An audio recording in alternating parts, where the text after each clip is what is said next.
नमस्कार, स्वागत है आपका डीबी लाइव ब्रेकिंग में। मैं हूं समीर आत्मज मिश्रा और मेरे साथ हैं अमलेंदु उपाध्याय। ईरान ने इसराइल पर अपने हमलों की 80वीं वेव शुरू कर दी है, यानी 80वीं लहर शुरू कर दी है। भीषण हमले इसराइल के तमाम शहरों पर, तेल अवीव पर और दूसरे शहरों पर किए हैं। और इधर बीच अमेरिका के राष्ट्रपति डोनाल्ड ट्रंप कह रहे हैं कि ईरान लड़ाई हार चुका है। उनके कहने के बाद ये इस 80वीं लहर शुरू हो रही है और ये भी दावा कर रहे हैं कि ईरान में कुछ लोग उनसे बातचीत कर रहे हैं। ये कौन लोग हैं? ये अमेरिका के राष्ट्रपति को भी पता नहीं है, लेकिन ईरान के कुछ लोग उनसे बातचीत कर रहे हैं और समझौते को लेकर बड़े बेताब हैं। पर ईरान ने अपने हमले जो है एक बार फिर नए सिरे से शुरू किए हैं।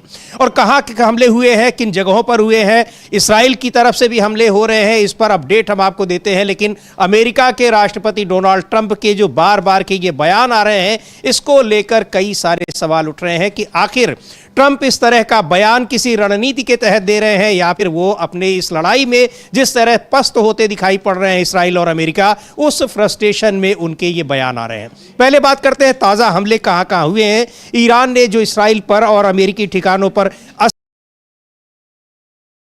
80वीं वेव शुरू की है, 80वीं लहर यानी 80वीं बार ये बड़ा हमला किया है। अब तक 28 फरवरी से लेकर अब तक 80 बार वो कुल हमले कर चुका है।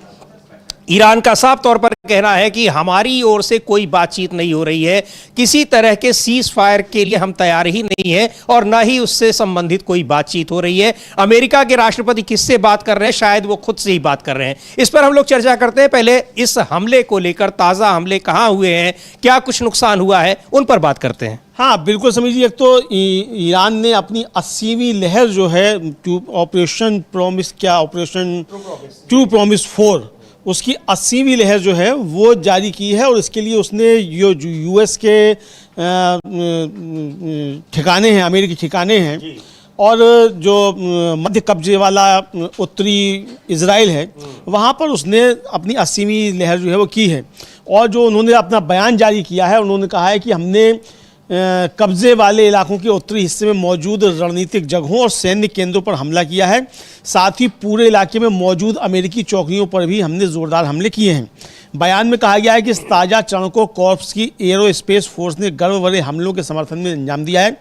ये हमले लेबनान के हिजबुल्लाह प्रतिरोध आंदोलन द्वारा इजरायली ठिकानों के खिलाफ किए जा रहे थे और दक्षिणी लेबनान के उन निवासियों के समर्थन में थे जो इजरायली आक्रामकता का सबसे ज़्यादा खमियाजा भुगत रहे हैं। बयान में कहा गया है कि उत्तरी कब्जे वाले इलाकों में स्थित रणनीतिक जगहें और सैन्य केंद्र IRGC की एरोस्पेस फोर्स के भारी और लगातार मिसाइल हमलों से पूरी तरह तबाह हो गए। IRGC का यह भी कहना है कि उत्तरी शहर सफ़ेद स्थित ज़ायोनी सेना का एक कमांड सेंटर जो इन इलाकों की उत्तरी सीमाओं पर हमलों और बचाव कार्यों के समन्वय के लिए जिम्मेदार है, उसके एक प्रमुख लक्ष्यों में से एक था। ये भी कहा है कि ये इन हमलों को बच्चों की जान लेने वाली ज़ायोनी शासन के खिलाफ हमले से पहले के खिलाफ पहले से घोषित ऑपरेशनों की श्रृंखला की शुरुआत बताया गया है। और IRGC ने यह भी कहा कि ज़ायोनी सेनाओं के उत्तरी जमावड़े वाले स्थानों गाज़ा पट्टी पर भारी मिसाइल और ड्रोन हमले किए जाएंगे। और उसने इस बात पर भी जोर दिया कि जवाबी हमलों के इस दौर को अंजाम देते समय IRGC जरा भी पीछे नहीं हटेगा। IRGC ने आगे कहा कि मध्य कब्जे वाले इलाकों में स्थित लक्ष्य जिनमें तेल अवीव, किरियात शमोना और बनी बराक शामिल हैं और साथ ही कुवैत में अली अल सलेम, आरिफ जान, जॉर्डान में अल अजराक और बहरीन में शेख ईसा स्थित अमेरिकी सैन्य ठिकानों पर तरल और ठोस ईंधन वाली सटीक मिसाइलों हमलावर ड्रोनों से हमले किए गए हैं। और बयान के अंत में कहा गया कि ये लहर जारी है और जो हमने संकल्प लिया है वो हमारा संकल्प जारी हो, पूर्ण विजय मिलने तक हम इन जवाबी हमलों को जारी रखेंगे। इधर जो कुवैत इंटरनेशनल एयरपोर्ट है उस पर ड्रोन से अटैक हुआ है, फ्यूल टैंक पर हमला किया गया जिससे उसमें आग लग गई है और अथॉरिटी ने बताया है कि आपातकालीन प्रक्रियाएं सक्रिय कर दी गई हैं।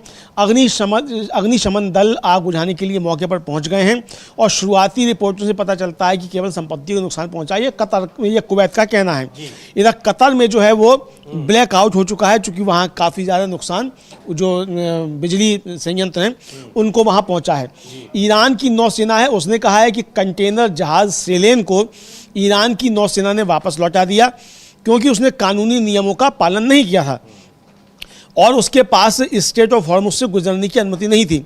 इस जलमार्ग से किसी भी जहाज के गुजरने के लिए ईरान के समुद्री प्राधिकरण के साथ पूर्ण समन्वय जरूरी है, ये उनका कहना है। जी बिल्कुल। तो ये ताज़ा हमले जो ईरान ने किए हैं इसराइल पर, और इसराइल के अलावा जो अमेरिकी ठिकाने हैं मध्य पूर्व के तमाम देशों में, उन जगहों पर हुए हैं। और इधर अमेरिका के राष्ट्रपति डोनाल्ड ट्रंप का एक बड़ा बयान आया है और उन्होंने कहा है कि हम ईरान से लड़ाई जीत चुके हैं। हालांकि ये जब हमले हो रहे हैं उनके इस बयान के बाद है। लेकिन दूसरी ओर अमेरिकी और इसराइली मीडिया में ये खबरें भी, ये रिपोर्ट्स भी आ रही हैं कि अमेरिका ने नए सिरे से ईरान के साथ बातचीत के लिए एक 15 सूत्रीय फार्मूला तैयार किया है। हालांकि इसकी पुष्टि नहीं हुई है, लेकिन ये खबरें वहां पर अमेरिका में भी और इसराइल में भी वहां की मीडिया में छप रही हैं। यानी डोनाल्ड ट्रंप पीछे से, पर्दे के पीछे से इस कोशिश में लगे हैं कि ईरान किसी तरीके से इस लड़ाई को रोक दे। लेकिन ईरान ने कहा है, बार बार दोहराया है कि नो सीज फायर, यानी हम लड़ाई रोकेंगे नहीं, या तो लड़ाई अब शुरू की गई है तो अब ये खत्म होगी। एक बार सुनते हैं ट्रंप ने कहा क्या है और किस तरीके से उन्होंने ईरान के युद्ध हारने की घोषणा की है। हालांकि उसके बाद ही ईरान ने अपनी 80वीं वेव जो है, 80वीं लहर हमलों की शुरू की है। सुनते हैं पहले डोनाल्ड ट्रंप को क्या कह रहे हैं। We've won this. This war has been won. The only one that likes to keep it going is the fake news. I mean, the New York Times, you read the New York Times, it's like we're not winning a war where they have no Navy and they have no Air Force and they have no nothing. And we literally have planes flying over Tehran and other parts of their country. They can't do a thing about it. For instance, if I want to take down that power plant, that very big, powerful power plant, they can't do a thing about it. It's like, take me. That's all they can do. And yet, if you read the New York Times or if you watch ABC fake news or NBC fake news, you'd say it's a close battle. It's not a close battle. तो ये कह रहे हैं Donald Trump की हम Iran में युद्ध जीत लिया गया है, हम ईरान से युद्ध जीत चुके हैं, इसे जारी रखना सिर्फ फेक न्यूज़ को पसंद है। सुन भी रहे थे हम लोग उनकी बॉडी लैंग्वेज क्या कह रही है।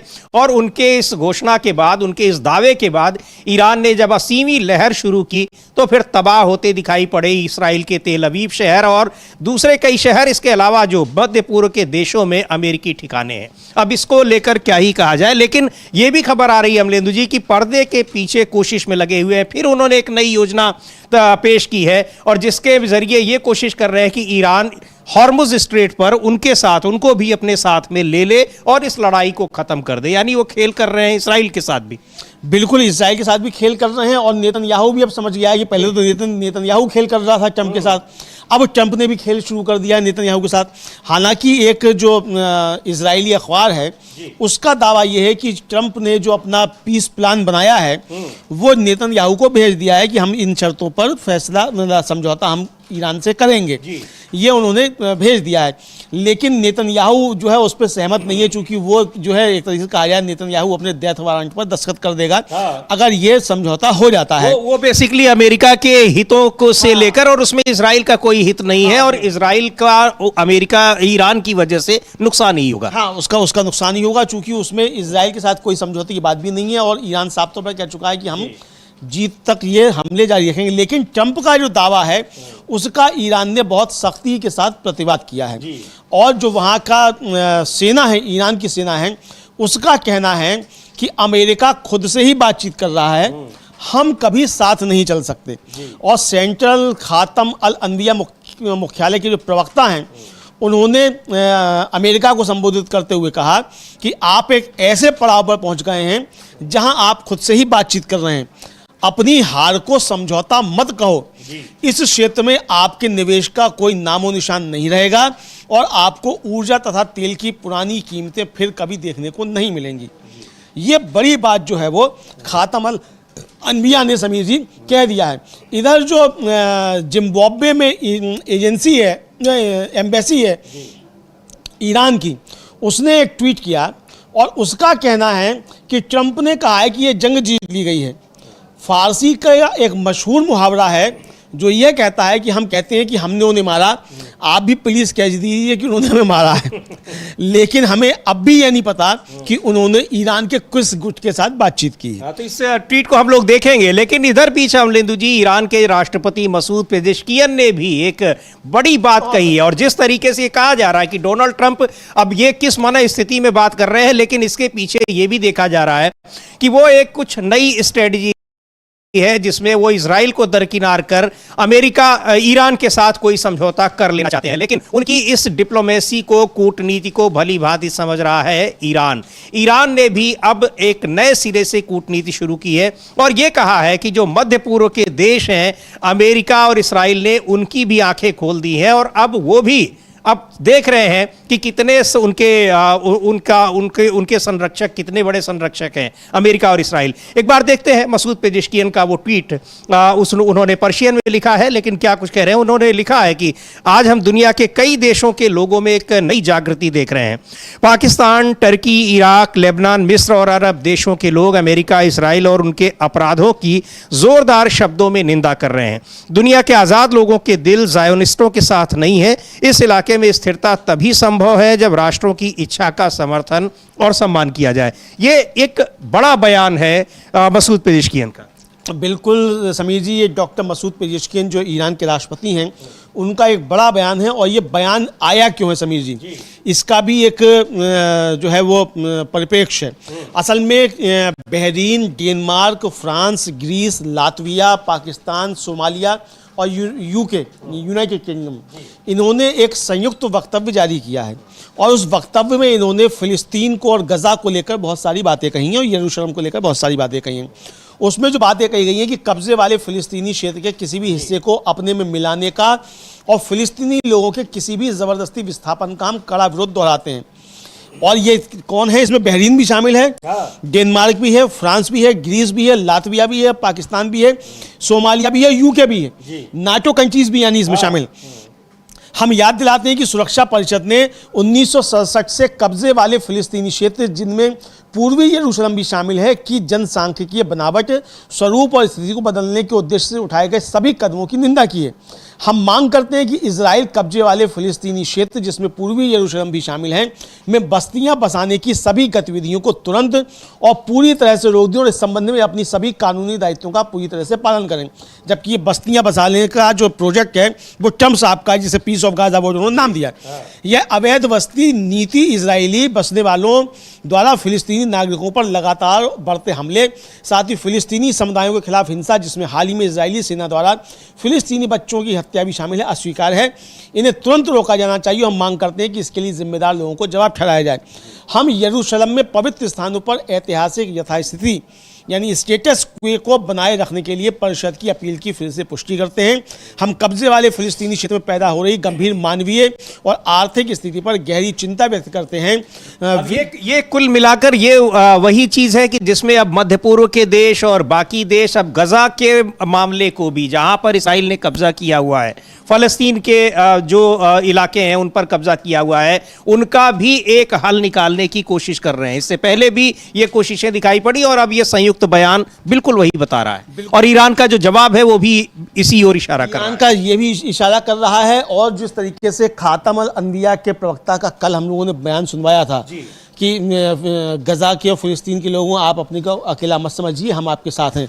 और समीर जी, आपको याद होगा कि हम लोगों ने एक जो इटली के एक्स डिप्लोमेट हैं उनका एक लेख जो था वो एक छपा था, उसका हमने जिक्र किया था। उसमें उन्होंने कहा था कि ईरान की जो है वो इसलिए नहीं निशाने पर है कि उसने साहब कोई परमाणु हथियार बना लिए हैं या उसने कोई तेल पर कब्जा कर लिया है या अमेरिका को कोई नुकसान पहुंचा दिया है या इजराइल को कोई नुकसान पहुंचा दिया है।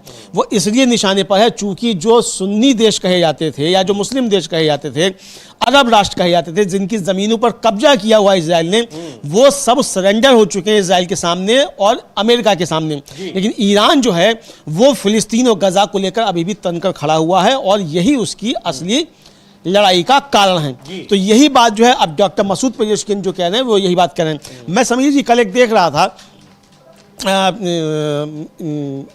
क्या फ्रांस के शायद एक पूर्व राष्ट्रपति हैं, उनका कहीं मैं वक्तव्य देख रहा था। वो बोले कि वो जो पूर्व राष्ट्रपति थे ईरान के, अली रफसंजानी, उनसे मेरी बातचीत हुई तो मैंने उनसे कहा कि भाई यहूदियों को वहाँ रहना चाहिए, वो लोग वहाँ 2000 साल से हैं। तो अली रफसंजानी ने कहा कि नहीं, उनको जहाँ जाना होगा वहाँ से छोड़ना पड़ेगा।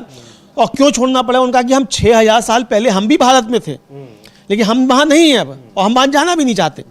यानी हम 6000 साल पहले हम भारत में गए थे, लेकिन हम वहाँ से वापस आ चुके हैं, तो अब हम वहाँ जाना नहीं चाहते, हमारी जो जगह हम वहाँ हैं, तो इसलिए उनको वो छोड़ना पड़ेगा। हालांकि अब ये आज की परिस्थितियों में मुझे नहीं लगता कि संभव है कि इजराइल जो है वो ख़त्म हो जाए, चूँकि विश्व व्यवस्था जिस तरीके की। लेकिन हाँ, इतना ज़रूर होगा कि वो जिस तरीके की अपनी विस्तारवादी नीति अपना रहा है, जिस तरीके की हिंसा कर रहा है, इस पर रोक लगे, यहाँ पर जाकर एक बात पहुँच सकती है। और यही डॉक्टर मसूद पेजेश्किन कह रहे हैं कि उन लोगों को भी अपनी गलतियों का एहसास होने लगा है, जो एक तो अमेरिका के सहयोगी थे, इजराइल के सहयोगी थे, अब इसमें Bahrain, Denmark, France, Greece, Pakistan, UK, ये सब तो अमेरिका के दोस्त हैं पक्के।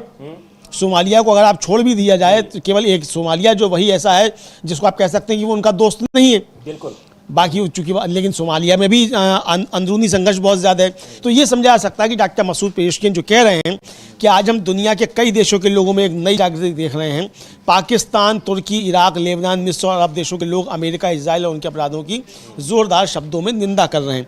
तो ये साफ तौर पर समझा जा सकता है कि ट्रंप साहब को बैकफुट पर आना पड़ेगा, और वो जिससे भी बात कर रहे हैं। हालांकि इस बीच एक ब्रेकिंग खबर आ रही है समीर जी, और ब्रेकिंग खबर जो है वो ये है कि ट्रंप साहब जो हैं उन्होंने दावा किया है कि ईरान में जिनसे बात हो रही है वे नए नेताओं का समूह है, और हमने उनकी पूरी लीडरशिप को मार दिया। उन्होंने नया नेता चुना, हमने उन्हें भी मार दिया। अब जो नया ग्रुप है वे पहले से अलग है, वे वाकई में रिजीम चेंज है। यह ईरानी शासन में एक बदलाव है, क्योंकि नेता उन नेताओं से बहुत अलग हैं जिनसे हमने शुरुआत की थी और जिन्होंने सारी समस्याएं पैदा की थी। ये बिल्कुल ये उसी बयान में उन्होंने जिसमें वो कह रहे हैं कि हम लड़ाई जीत गए, और ये कह रहे हैं कि हम नए लोगों से, समझदार सही लोगों से बात कर रहे हैं, समझदार लोगों से बात कर रहे हैं, और ये लोग बेताब हैं हमसे समझौता करने के लिए। अब ईरान में जो वास्तविक रिजीम है वो तो वहां लगातार हमले किए हुए हैं, बुरी तरीके से पस्त दिखाई पड़ रहे हैं इस्राइल और अमेरिका दोनों ही। लेकिन डोनाल्ड ट्रंप किससे बात कर रहे हैं जो बातचीत के लिए और समझौते के लिए बेताब है, ये भी एक बड़ा रहस्य है। लेकिन इन सब के पीछे एक बड़ी स्ट्रेटजी भी बताई जा रही है। ये भी खबरें आ रही हैं तो कुछ इस्राइली मीडिया में और अमेरिकी मीडिया में कि अमेरिका बड़ी संख्या में 1000-1500 के करीब जो सैनिक हैं उनको उतारने की कोशिश में लगा है, और जो उसके जो युद्धपोत हैं वहां पर, जो जलपोत हैं, उनको भी फिर से ईरान के इलाके में भेज रहा है। अब्राहम लिंकन भी और 2 और पोत भेज रहा है जिनको डर के मारे मिसाइल के हमलों के बाद उसने वापस कर लिया था। तो अब ये इधर बातचीत की पेशकश और चीज़ों में एक भ्रमित किए रहना, और दूसरी ओर अटैक की नए तरीके या फिर नई रणनीति अपनाना। लेकिन ये साफ तौर पर दिखाई पड़ रहा है कि ईरान को इन सारी चीज़ों की जानकारी है। एक बड़ी महत्वपूर्ण बात अमलेंदु जी ये भी है कि अमेरिका की ये जो स्ट्रेटजी है, ये सारी चीज़ें लीक हो रही हैं। हाँ। ईरान का सैन्य जो मजबूती है वो वास्तव में बहुत मजबूत है, उसका टेक्नोलॉजी दिखाई पड़ रही है, लेकिन ईरान का जो की इंटेलिजेंस है वो इतनी मजबूत नहीं है। पर उसको सारी चीज़ों की जानकारी अगर मिल रही है तो इसके पीछे भी कोई बड़ा रहस्य है, और किसी से हालांकि छिपा नहीं है वो रहस्य। बिल्कुल समझिए, किसी से वो रहस्य नहीं छिपा है। जाहिर सी बात है कि उसकी जो इंटेलिजेंस है बहुत ज़्यादा तगड़ी है, और ये जो उनकी सेना है उसने कहा भी था कि आप कहीं छिप जाएंगे तो हम आपको पता लगा लेंगे, हमारी इंटेलिजेंस आपसे बहुत आगे है। और नेतन्याहू जो है अपनी जो सुरक्षा बैठक उसने की थी उसमें स्वीकार कर चुका है कि मोसाद फेल हो गया, मोसाद हमको सही जानकारी नहीं दे पाया, और इसीलिए हम जो थे इस युद्ध में चले गए। यानी एक तरीके से अब ट्रंप नेतन्याहू पर डाल रहा है और नेतन्याहू मोसाद पर डाल रहा है कि हम इस जंग में जाकर गलत फंस गए। ये समीर जी देखने को आ रहा है। लेकिन कल एक बड़ी घटना जो है समीर जी हुई है, और वो घटनाएं 2 हुई हैं, और उसको इंटरकनेक्ट करके देखा जा सकता है। प्रधानमंत्री नरेंद्र मोदी के पास फोन आया डोनाल्ड ट्रंप का, और प्रधानमंत्री नरेंद्र मोदी ने उसकी जानकारी खुद जो थी वो एक्स पर दी। और प्रधानमंत्री नरेंद्र मोदी ने जो इस पर कहा, प्रधानमंत्री नरेंद्र मोदी ने साफ तौर पर कहा कि राष्ट्रपति ट्रंप का फ़ोन आया, हमने पश्चिम एशिया की स्थिति पर विचारों का उपयोगी आदान प्रदान किया, भारत तनाव कम करने और जल्द से जल्द शांति बहाल करने का समर्थन करता है। यह सुनिश्चित करना कि हॉर्मुज स्ट्रेट खुला, सुरक्षित और सुलभ बना रहे पूरे विश्व के लिए अत्यंत आवश्यक है। हम शांति और स्थिरता की दिशा में किए जा रहे प्रयासों के संबंध में एक दूसरे से के संपर्क में बने रहने पर सहमत हुए। ठीक, इसके 1 घंटे बाद प्रधानमंत्री ट्वीट करते हैं कि राष्ट्रपति अनुरा कुमारा दिसानायके यानी श्रीलंका के राष्ट्रपति से बात की और पश्चिम एशिया में बदलती स्थिति पर चर्चा की, जिसमें वैश्विक ऊर्जा सुरक्षा को प्रभावित करने वाली बाधाओं पर विशेष ध्यान दिया गया। हमने भारत श्रीलंका ऊर्जा सहयोग को मजबूत करने और क्षेत्रीय सुरक्षा को बढ़ाने के उद्देश्य से शुरू की गई प्रमुख पहलों की प्रगति की समीक्षा की। करीबी और भरोसेमंद समझदारों के तौर पर हमने साझा चुनौतियों से निपटने के लिए मिलकर काम करने की अपनी प्रतिबद्धता दोहराई। अब समीर जी, अगर इन डॉट्स को मिलाया जाए और जिस तरीके से आपने बताया था, कल ही बताया था कि श्रीलंका ने अमेरिका के जहाज नहीं उतरने दिए कि इसमें आपके हाथ हैं, हम यहाँ नहीं उतरने देंगे। ईरान के 9 सैनिकों को उसने बचाया, उनको अपने जहाज से ईरान भेजा, उनके शव भेजे जो आए थे, ये सारे भारत में उनके जहाज रोक कर रखे गए, ये सारी चीज़ें हुई। तो अब क्या ऐसा भी कुछ है कि अब ट्रंप जो है वो भारत के ऊपर दबाव डाल रहा है कि आप अब तैयारियां कीजिए आसपास मुल्कों से बात करने के लिए, ताकि यहाँ अड्डे बनाए जा सकें?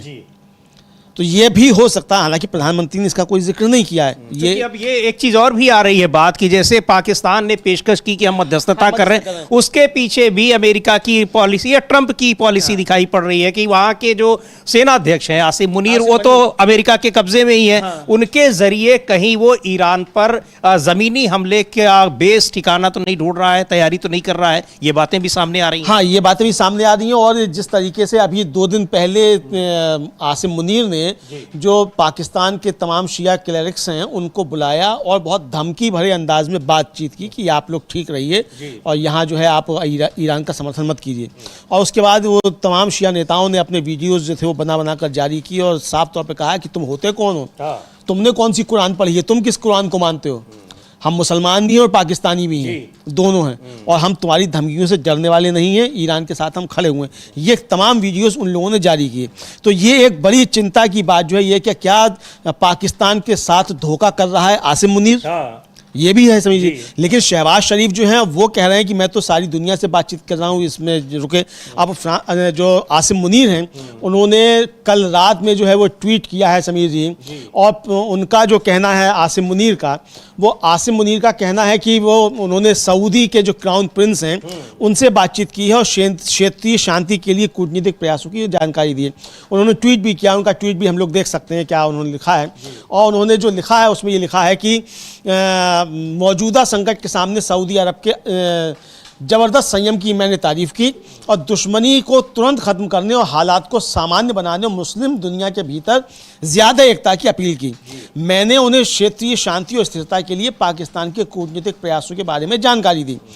और शरीफ के दफ्तर से जो अलग बयान जारी किया गया, ये उनका समीर जी का शहबाज शरीफ का ट्वीट है। और हाँ जी, हम लोग वो भी देखेंगे कि उन्होंने बिल्कुल क्या लिखा है। उन्होंने ये है कि भाई महामहिम राजा सलमान, यानी मैंने सऊदी अरब पर हाल में हुए हमलों को की पाकिस्तान की ओर से कड़ी निंदा को दोहराया है और इन चुनौतीपूर्ण समय में सऊदी अरब के प्रति पाकिस्तान की अटूट एकजुटता और पूर्ण समर्थन की पुष्टि की। सऊदी अरब के संयम की सराहना की और तनाव कम करने, शत्रुता समाप्त करने और उम्मा यानी मुस्लिम समुदाय के बीच एकता की तत्काल आवश्यकता पर जोर दिया। और यह भी उन्होंने कहा कि क्षेत्रीय शांति और स्थिरता के लिए पाकिस्तान के कूटनीतिक प्रयास जारी रहेंगे। हम दोनों इस बात पर सहमत हैं कि हमें आपस में घनिष्ठ समन्वय बनाए रखेंगे। दरअसल अमलेदु जी, ये बहुत बड़ी भूल कही जा रही है। हालांकि अब ये भूल है या इसराइल ने अमेरिका को एक तरीके से कहा जाए कि गच्चा दे दिया।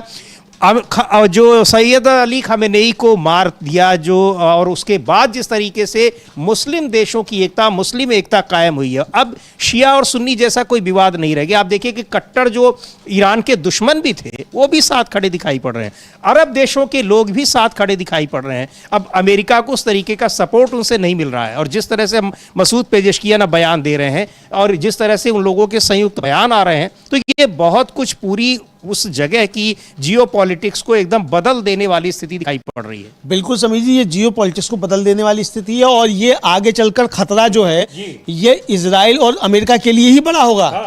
क्योंकि मुस्लिम कंट्रीज सिर्फ समीर जी अरब देशों में नहीं है, अरब की खाड़ी में नहीं है, पूरी दुनिया में है। और अगर ये कोई इस तरीके का एक बनता है तो ये फिर आगे चलकर, चूंकि ट्रम्प साहब भी कह रहे हैं मैं ईसाई हूँ, तो वो जो अब हफिंगटन की जो है सभ्यताओं का संघर्ष जो है, तो क्या आप उसको फिर से जन्म दे रहे हैं?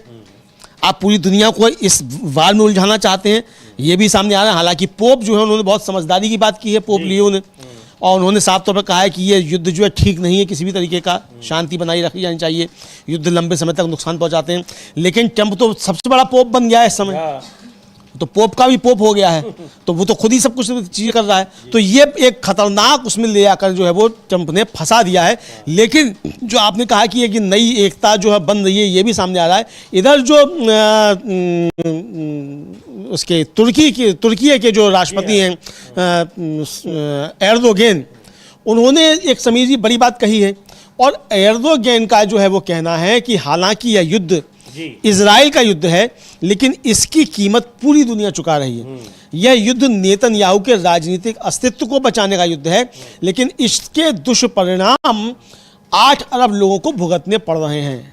अब समझिए 8 अरब यानी पूरी दुनिया को इसके दुष्परिणाम भुगतने पड़ रहे हैं। और यह युद्ध केवल नेतन्याहू का राजनीतिक अस्तित्व बचाने का युद्ध है। बिल्कुल, ये बहुत महत्वपूर्ण बात उन्होंने कही है कि इसमें अमेरिका भी आया है तो नेतन्याहू के कारण आया है सीधे तौर पर। यानी ये लड़ाई, और उन्होंने इसराइल भी नहीं कहा है, ये लड़ाई नेतन्याहू की है, और क्योंकि उनको चुनाव जीतना है। तो एक महत्वपूर्ण बयान है एर्दोआन का, जो तुर्की के राष्ट्रपति हैं। लेकिन इधर बीच जो कुछ भी हो रहा है, इसको लेकर बहुत सारे सवाल उठ रहे हैं कि आखिर ईरान के हमले हो रहे हैं, लेकिन ट्रंप, अमेरिका के राष्ट्रपति डोनाल्ड ट्रंप, ये दावा कैसे कर रहे हैं कि वो ईरान के साथ बातचीत भी कर रहे हैं और ईरान को हरा भी चुके हैं। ईरान की सेना के जो प्रवक्ता है, एक बार उनको भी सुनते हैं, जो सेंट्रल खातम अल अंबिया मुख्यालय के प्रवक्ता हैं, वो क्या कह रहे हैं। जो बातचीत का दावा किया है ट्रंप ने, उस पर उनका क्या जवाब आया है।